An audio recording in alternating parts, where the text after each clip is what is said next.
मुझा दोस्तों इन कुरान जला सब का पहिरियों अल्लाह ताला पंहिंजे हबीब जे सीने खे चूमियो। मूसा कलीमुल्लाह खे तौरात मिलियो पर कीअं काठ जे तख़्तुनि ते लिखियलु हुयो। रब उन खे कोहे तूर ते घुरायो, जबल तूर सेना ते रब फरमाए चिल्लो कमाए 40 ॾींहं इबादत कर।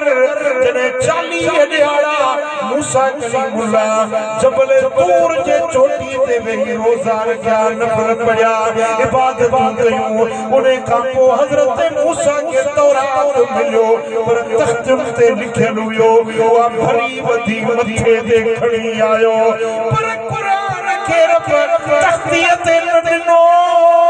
क़ुरान खे रब काठ जे फरहनि ते न ॾिनो। क़ुरान खे रब मदीने वारे वीर जे सीने ते नाज़िल कयो। जेॾीमहिल क़ुरान जी आयत नाज़िल थींदी, अम्मा आयशा सिद्दीक़ा साहिब फरमाईंदी हुजूर कॾहिं मुंहिंजे गोद में आराम पिया कंदा हुआ, मुंहिंजे गोॾे ते साईं जो मथो मुबारक रखियलु हूंदो हो ऐं हुजूर जन आरामी हूंदा। अचानक क़ुरान जी आयत नाज़िल थींदी हुई।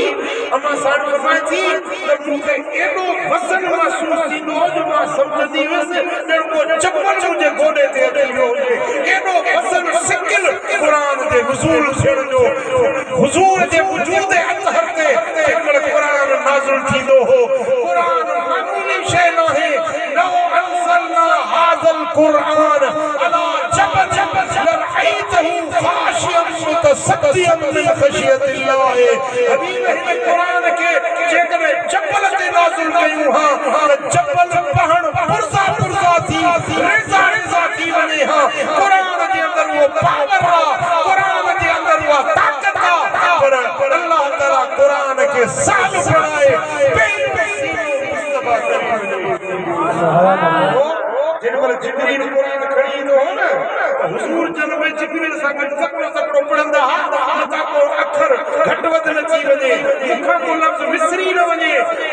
रब फरमायो त हबीब जल्दी न कर, क़ुरान असां था लाहियूं, उन जी हिफ़ाज़त बि असां कंदासीं। सनुक़रिउक फला तंसा, तोखे मां रब पाण पढ़ाईंदुसि ऐं अहिड़ो पढ़ाईंदुसि जो गुज़ारे न सघंदे। सुभान अल्लाह। हुजूर अलैहिस्सलातु वस्सलाम जिन खे हुकुम मिलियो त महबूब तव्हां क़ुरान पढ़ण में जिब्रील पढ़े थो, तव्हां जल्दी न कयो, क़ुरान खे इत्मीनान सां ॿुधो। तव्हांजे सीने में क़ुरान खे मां रब पाण चिटे